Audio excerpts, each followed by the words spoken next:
Suzuki community, it's great to be back with Lucid Visions LLC shooting a video for YouTube. Today's YouTube, we're going to be talking all about the Harley Davidson carburetor and the benefits it has for the Suzuki community in off-roading applications. So we're going to disassemble this in just a minute, and if you have any questions, put down in the comments below. I'll probably get to them eventually. So let's get into this. So here we go with the Harley Davidson Screaming Eagle 44 carburetor. It's my favorite carburetor.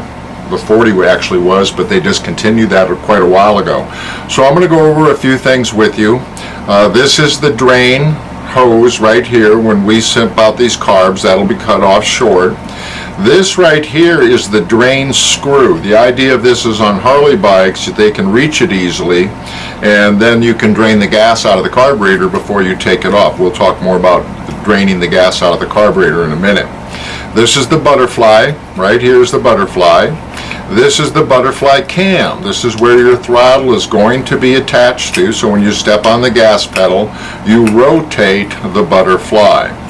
The reason why they call this as a 44 is because it's 44 millimeters across the face of the butterfly. This side of the carburetor is called the face, and this is where all the action occurs. What you have is a hole right here, which is the breathing hole for this carb to work with its patented features. And as you can see here, the wormhole goes this way, and then there's a freeze plug right here, and you can see the casting goes in here, and then it comes out this side. And what it is it's two holes that we cannot see, but this is how the atmospheric pressure gets into the carburetor. So this is a carburetor that adjusts for elevation automatically. So we're going to start talking about, well, we'll talk about some more parts here, and then we'll start taking it apart. This is the bracket that we have modified. This is our idle screw with the idle nut lock, so that you have a positive stop. It's very important when you adjust the idle that you lock the 7 millimeter nut right here so that it does not move, because Suzuki engines vibrate as much as Harley engines, probably because they're pumper motors just like a Harley Davidson motor. Here you've seen that we have cut off the throttle boss from the Harley Davidson side, and we have put in a larger hole so that the throttle cable of the Samurai goes in here. On all of the carburetors that we modify, we drill a larger hole on this side so the throttle cable would come down, loop under, and the factory cable end would go into this hole right here. Now, if you have any slack after you adjust that, then the issue is that your gas pedal rod is bent. And to fix that, you go inside the car, grab the gas pedal at the bottom, pull it out towards the seat, readjust the stop nut, and that would take out any slack of cable between where the metal elbow is with the adjusting nuts on the Samurai throttle cable and into the Harley Davidson butterfly cam. So to get into this carburetor, we're going to work on the top first. To take the top off, you have to take off the bracket.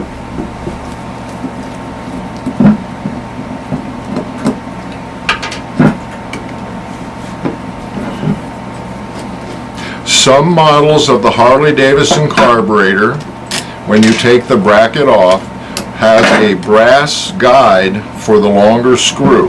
So I always put those on the screw so I don't lose those. Now I'm down to 3 screws for the top, and what you have to do is hold the top down when you get to the last screw. So we're going to take these screws out real quick.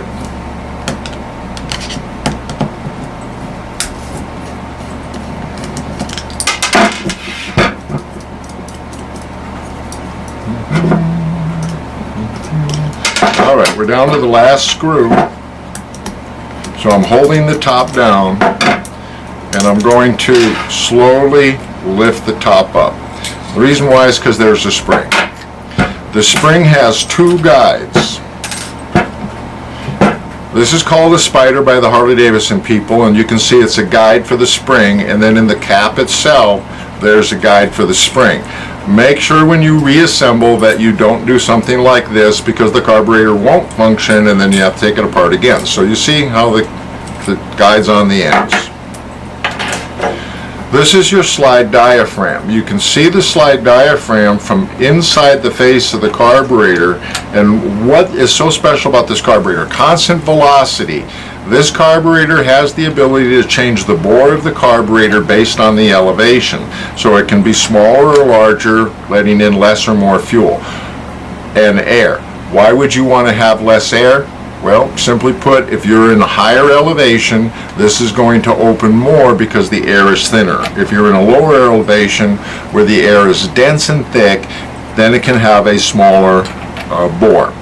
To remove the slide, you have to pinch the rubber carefully to remove the seal out of the round circle, and then simply lift it up.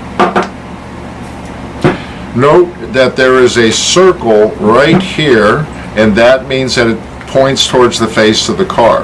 What I want to show you is if you attempt to put this in backwards, it will not fit. It is a little bit off the center of the wings on the slide, and so we simply look at the circle. We know right away which way it goes in. And if you don't want to do that, you can play around with it and keep spinning it until the slide drops in. We do not use any vacuum ports on a non-turbo. On a non-turbo situation, we do not use any vacuum ports. So this is going to be sent to you with this little plastic cap right here. Don't remove that. That is going to stay there. This is your air-fuel ratio screw adjustment. We send these carburetors out with 2.5 out.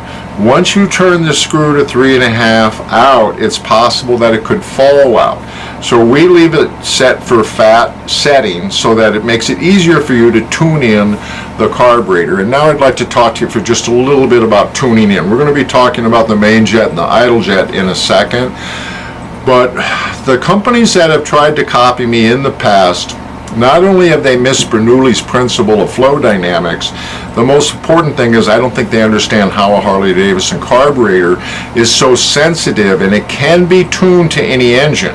But anyone that takes a Harley Davidson carburetor and puts it on a engine, it won't work on the next engine unless the car's the same weight, it's the same atmospheric pressure, or say elevation, it has the same tires, gears, everything's identical, and the compression of the engine is identical. And that is kind of hard to do with all the modifications we do on Suzuki Samurais.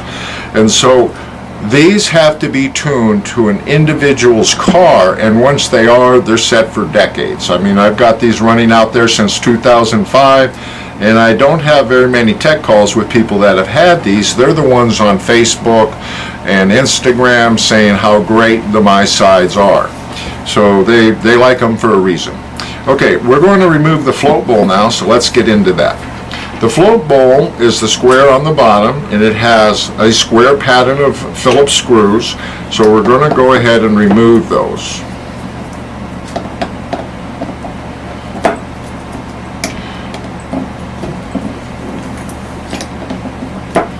When you retighten these, it's very good to do one screw and then go cattywampus, come over to the left or to the right, and then go cattywampus to finally tighten them up. It's good to give them kind of an even torque because there's a rubber seal or O-ring between the float bowl and the body. When we lift the float bowl up, we're going to expose the accelerator pump rod. The accelerator pump rod starts in this black pivot right here, and it goes down through the rubber bellows and into the accelerator pump diaphragm. So when we lift the float bowl up, the first thing we want to do is grab the little L rod. If you see, it looks like an L. And it's a tool, by the way, too. We're going to be using that tool. So this is the float bowl. This is the bellows that the L rod went through. This is your overflow, so if you had too much fuel coming into the carburetor, think of it as a bathtub. If the bathtub water was on and it got up to the level of the hole, it would drain into the out of the bathtub. And so same thing here. If the fuel gets this high, it's going to overflow into this hose, but we have the screw shut, and so if you have the screw shut, it won't drain out of here. Where will it go? Out the face of the carburetor is where it will go, and we don't want that. So we'll talk about how to adjust the float and all of that. This is your accelerator pump sprayer. There's a very small hole right here, so every time that the L-rod pushes the accelerator diaphragm, you're going to get a good squirt of fuel that's going to go 2 toothpicks long. The way I like to describe it is if you turn the cam on the butterfly while you're looking into the face of the carb, you're going to see this rod right here, and you should be able to see a spray when you turn the butterfly cam. The engine doesn't have to be running. You should see it hit all the way to the back of the butterfly. If it doesn't, more than likely this hole is clogged up or your accelerator pump diaphragm is bad. Why don't we take a look at the accelerator pump diaphragm? This is a simple part to replace if your accelerator pump is not working. And the Harley Davidson Carb loves this pumper motors that Suzuki makes, which is cylinder 1 and 4 are tied together, cylinder 2 and 3 are tied together. They're at the same level, they're just doing different things as they go up and down. Very similar to a V-twin, except for that they basically only have 1 piston instead of 2. And that's what makes a pumper motor. 1 piston's up, 1 piston's down, the explosion pushes everything down. When you take the cover off, note, some of these covers are only going to have 1 O-ring, some have 2. The modern ones have 2. And so if you have an older carburetor and you're dealing with this, or if you're leaking here, more than likely you can buy these, well, you can buy these O-rings, but more than likely if you're leaking out of this cover, it's because one of these O-rings have been compromised. This is your accelerator pump diaphragm.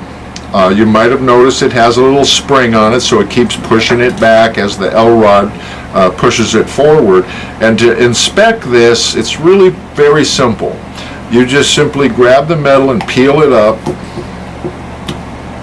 get that edge and peel it out. It's very similar to the slide lip. It has a lip on the edge. Now, this is a one-way directional, but I pull it out for this reason. I want to make sure I see no white cotton, because inside of this rubber on the Harley Davidson model is a cotton material like a cloth, and then it's rubberized so that it stays flexible longer than any other accelerator pump. Now that would be a genuine part from Kian, the original manufacturer. And if you look really close in the rubber on yours, you'll notice that you can see the cloth behind it. What you don't want to see is any white material, because as soon as you see that, then all of a sudden this is going to be pretty stiff because it sits in gasoline all its life. To reassemble this, what you have is a larger disc that the rod is going to push against, so that goes down. You just simply rub the lip into the seal, and then you put the spring in its keeper, and you line up the cover,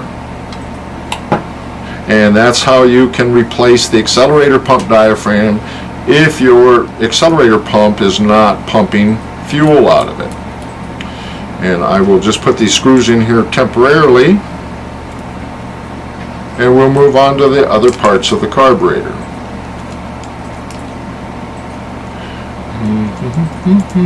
Don't want to lose any parts, that's why I'm doing this.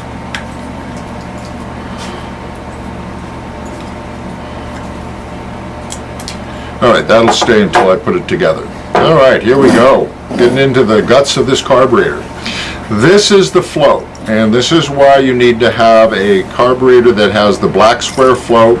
And again, I'm talking about genuine Harley Davidsons, because the Chinese piece of crap copy on eBay for $52 does not have any of the 6 patented features that Harley Davidson has as far as elevation adjustment. You can just tell from, you can tell it's a Chinese part because the rubber's no good and the casting isn't clean. But I'll get off of that. I just want you to use genuine Harley Davidson parts so you have trouble-free service for a long time. The highest piece of brass, when the float bowl is off and the carburetor is upside down, the highest piece of brass is the main jet. The main jet has a slot in it to remove it, and it is screwed into the emulsifier tube. The emulsifier tube is an 8mm or 5/16 hex And what I have here is a genuine Harley Davidson emulsifier tube. The main jet is screwed into it. If I was working on tuning this carb in to do the work, I would remove the main jet and put the emulsifier tube right here back into this hole, because there's a very important part in there, and right now it's floating. So I'm going to ask the camera person if they can see inside the face of the carburetor here. Okay, that is a really important part, and it falls out just like it did. That's why I want the emulsifier tube in. This is what's called your needle guide. This is your needle. When this needle's going up and down in the slide, it can come out of this hole, and as you can see, you have a flat small hole here, flat surface small hole, but here you have a funnel. So when the wind's going through here and the gasoline's coming out of this, what you have is a big hole so that it can find it and drop in to shut off the fuel. So when you install this, you want to find the funnel side, which is this side, and you want to drop that in the hole that the emulsifier tube goes in. It is a very tight fit, so I often have to push on this to get it to go down. Then I will go ahead and screw the emulsifier tube in. How do I know I have a genuine emulsifier tube from Harley Davidson? First, it has a hex head. Second, it has 16 holes on the shank. This is where the rubber meets the road. This is going to go into the air-fuel mixing chamber, and fuel is going to come through these holes and come out through this hole as a mist. And if you ever have the chance to look inside the face of the carburetor when it's running with a timing light, you can see how come the system works so well. You'll see a mist of wet air fly into the carburetor about the diameter of this screwdriver, and it's just a white mist of fuel. And that's so much better than carbs that dribble fuel and piddle fuel and overfuel, because it's very hard to make a Harley Davidson carburetor run rich. It's going to start running lean right from the get-go, and that again is why I tell people there's no such thing as one jet for everybody, because everybody across America is different elevation, different wheeling, different car, different compression.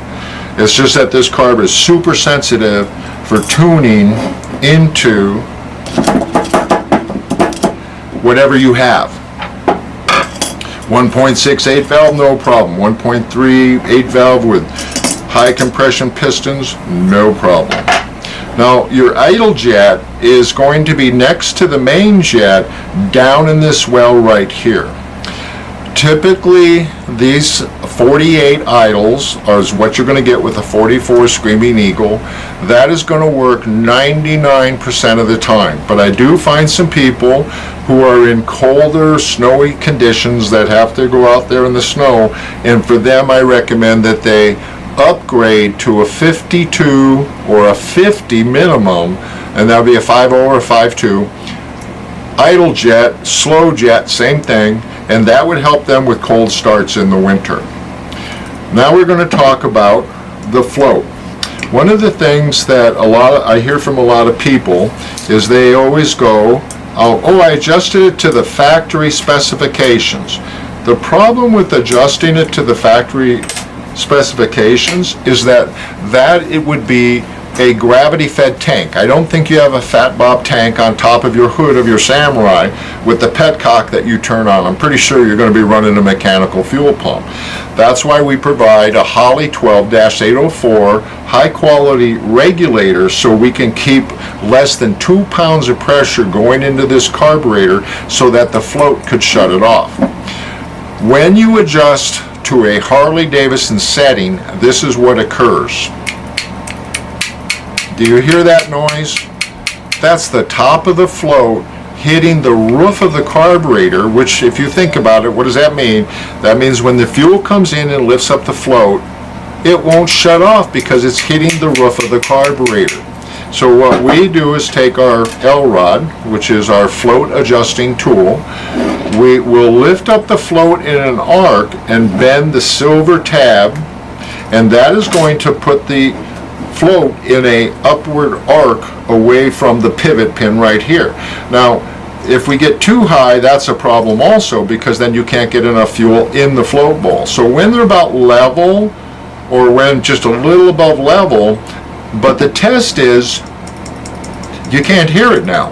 Now when the fuel goes in there and pushes this up, it's going to shut off the needle valve right here, and that's going to shut off the fuel going into the carburetor.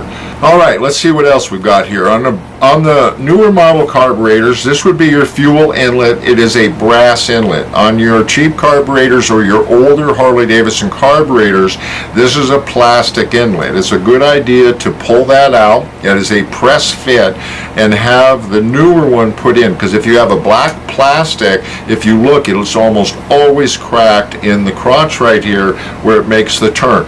And what it is in the black plastic one is it's a star ball underneath, and when you want to remove that, you just grab that star ball in a vise and twist the carburetor like this and pull away, and then this part from Harley Davidson just simply presses in, and you want to press it in at this angle. This is important that the fuel drops in this way.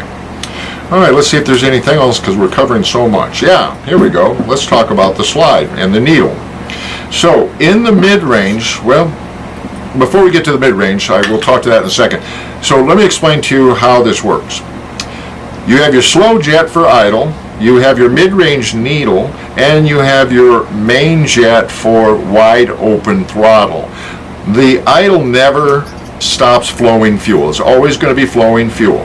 And so your main jet is for when you are wide open throttle, and what we're looking for in this installation that you do, because I'm going to help you tune this carburetor, that's why what I'm famous for is tech support, is we're going to get this to idle good, have no flat spots, have none of these Suzuki hiccups that carburetors have.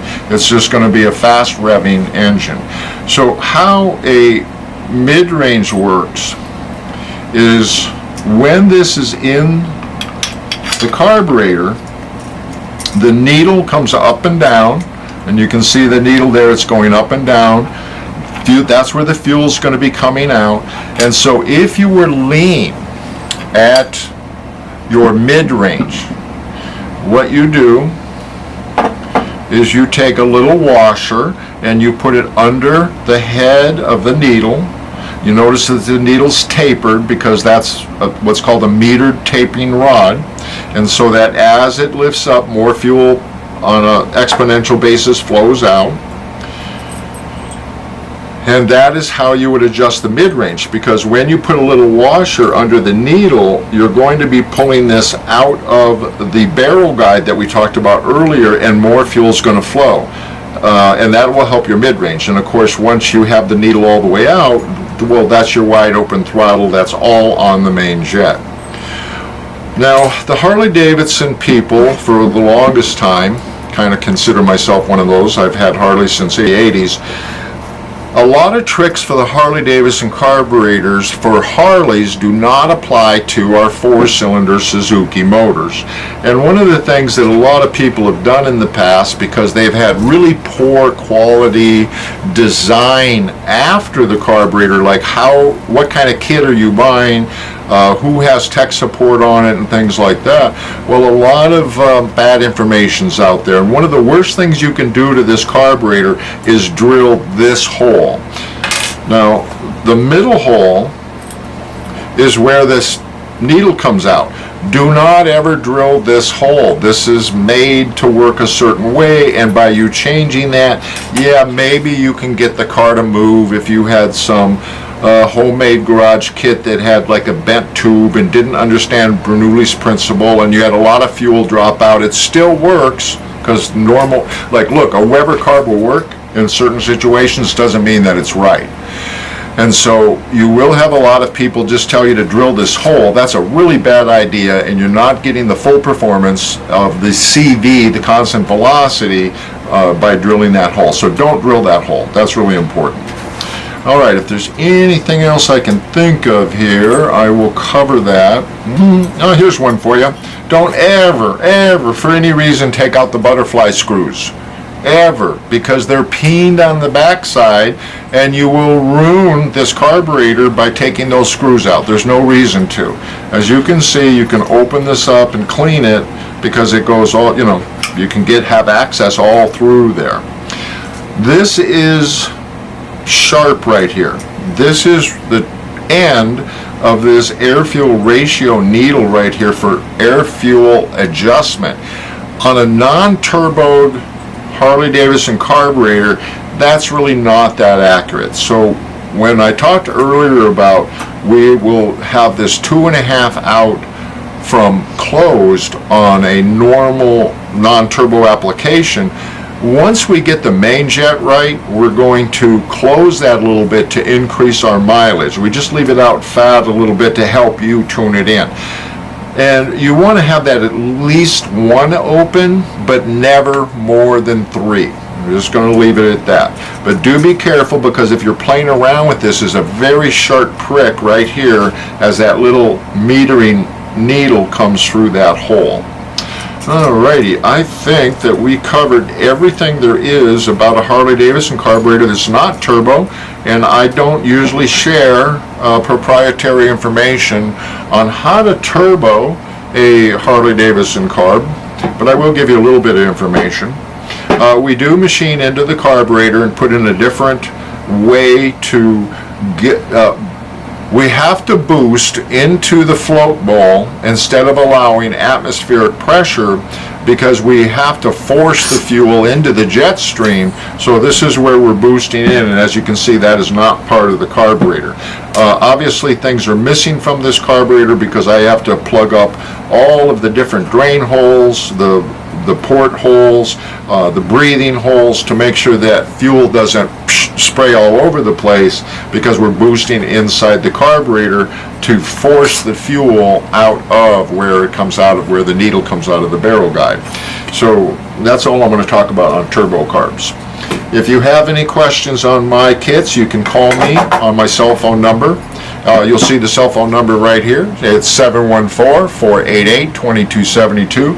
That's my personal cell phone number for tech support. It's 24/7. And I'm going to assemble this while you watch me. And I just want to thank you for watching the video. Watch all of our videos. Share our videos. And please comment on the giveaway for the Zuk's Off-Road Cradle, because we want to give away product, and we're experimenting with YouTube to get all of our instructions for all of our products onto YouTube, so we don't lose them again like we have a couple times in the past. So thanks again for watching us, and just listen to some music here while I put this baby together.